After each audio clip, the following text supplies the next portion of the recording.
Hello students. In previous classes we discussed about birth control method. और in today class we discuss MTP. तो let's start. What is MTP? MTP क्या होता है भाई? Medical termination of pregnancy, यह जिसे हम अबॉर्शन भी बोल देते हैं. देखो, मेडिकल टर्मिनेशन ऑफ प्रेगनेंसी नाम से ही आप सब समझ गए होंगे, टर्मिनेट करवाना प्रेगनेंसी को. अबॉर्शन वैसे तो ये कितने अच्छे पर्पज के लिए आया था, लेकिन क्या किया लोगों ने, इसका मिसयूज किया. मिसयूज करने के कारण क्या हुआ, गवर्नमेंट को इतना बड़ा डिसीजन लेना पड़ा कि इसको बैन कर दिया गया, है ना. अगर ये अच्छे पर्पज के लिए यूज होता तो बहुत अच्छा था. देखो, खैर पहले समझो क्या होता है मेडिकल टर्मिनेशन ऑफ प्रेगनेंसी. देखो, इंटेंशनल और voluntary termination of pregnancy before the foetus become viable.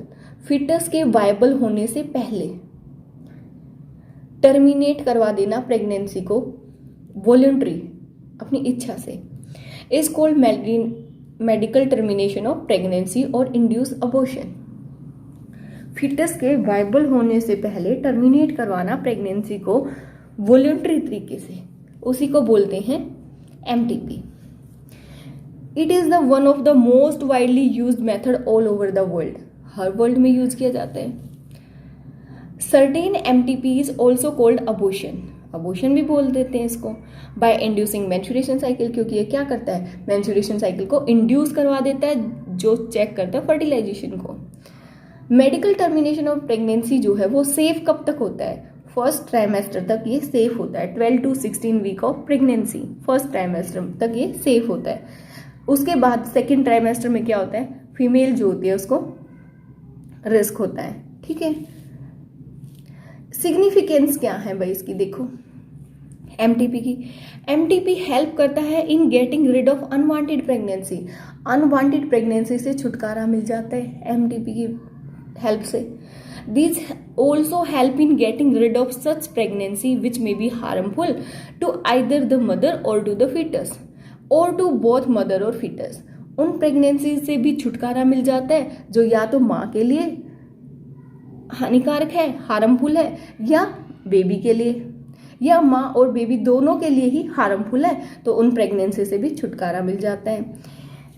MTP का और क्या फायदा है, also contribute in decreasing the human population.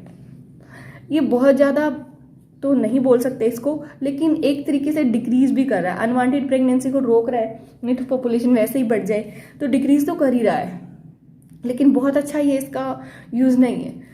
चलो इसकी ड्रॉबैक देखते हैं. MTP is being misused. MTP को मिसयूज करने लगे लोग. Even the normal female foetus, normal female foetus होने के बावजूद भी MTP का यूज करते हैं लोग, क्योंकि फीमेल चाइल्ड को चाहते ही नहीं है तो MTP करवा देते, इसलिए इसका मिसयूज होने लगा. In India it is being illegally by unqualified quacks. और इंडिया में तो जो अनक्वालिफाइड क्वैक्स है ना, उनके द्वारा भी ये किया जाता है. देयरफॉर इट इज अनसेफ, इसलिए अनसेफ है. किसके लिए, मदर के लिए, बेबी के लिए भी. And may result in death of mother. और देखो, मेडिकल टर्मिनेशन ऑफ प्रेगनेंसी में क्या करते हैं, टर्मिनेट करते हैं प्रेगनेंसी को. बेबी होता है, देखो उसको कैसे काट काट के, कभी उसका हाथ पैर ऐसे काट काट के निकालते हैं. ऐसी होती है मेडिकल टर्मिनेशन ऑफ प्रेगनेंसी. वैसे भी हमारा ह्यूमन नेचर है, तो हम इसको अवॉइड करेंगे, नहीं करना चाहिए, है ना. बहुत सारे मेथड है हमारे पास. Barrier method, birth control method, जो कि हम पहले पढ़ चुके हैं, उनकी हेल्प से सब कुछ ठीक हो सकता है ना. तो मेडिकल टर्मिनेशन ऑफ प्रेगनेंसी जितना हो सके अवॉइड करनी चाहिए. हाँ, कुछ सिग्निफिकेंस है इसकी. भाई मदर को, फीटस को कोई हार्मफुल इफेक्ट पड़ रहा है तो हम ये ले सकते हैं, ठीक है. लेकिन आजकल लोग इसका मिसयूज कर रहे हैं, इसकी ड्रॉबैक है. क्यों, क्योंकि इनइक्वलिटी बिटवीन द सेक्सेस, उसी के कारण तो ये MTP का यूज करते हैं लोग. ठीक है. अच्छा, एक क्वेश्चन आता है, responsibility for child sex. Responsible कौन है फॉर चाइल्ड सेक्स, मदर और एज वी नो फीमेल के पास कौन सी क्रोमोजोम्स होती है भाई? XX क्रोमोजोम्स होती है, 46 क्रोमोजोम्स होती है। तो 44 तो दोनों में सेम ही होती है, इसमें 2 XX है, इसमें XY है। तो फीमेल में क्या होता है? फीमेल जब आएगी तो उसमें XX होता है और मेल आएगा तो XY होता है। अब देखो यहाँ से गैमेट की फॉर्मेशन होती है, फिर भाई क्रॉसिंग होती है।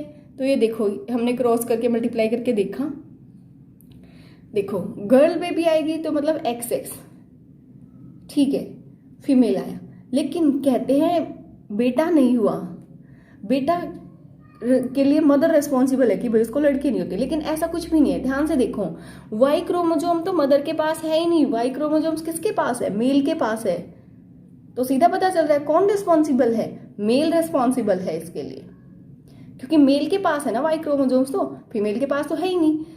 44 प्लस XY है, वाई आएगा, XX तो गर्ल है, XY तो मतलब 50% चांसेस मेल के हैं, 50% चांसेस फीमेल के हैं। तो यहाँ से ये चीज़ भी क्लियर होगी कि लोग बोलते रहते हैं, मिथ है कि भाई फीमेल मदर जो होती है वो रिस्पॉन्सिबल होती है गर्ल्स चाइल्ड के लिए, बेबी चाइल्ड, बॉय चाइल्ड के लिए। ऐसा कुछ नहीं है, क्योंकि वाई क्रोमोसोम्स तो फीमेल के पास होती ही नहीं, वो तो मेल के पास होती है ना। और 50% चांसेस होते हैं।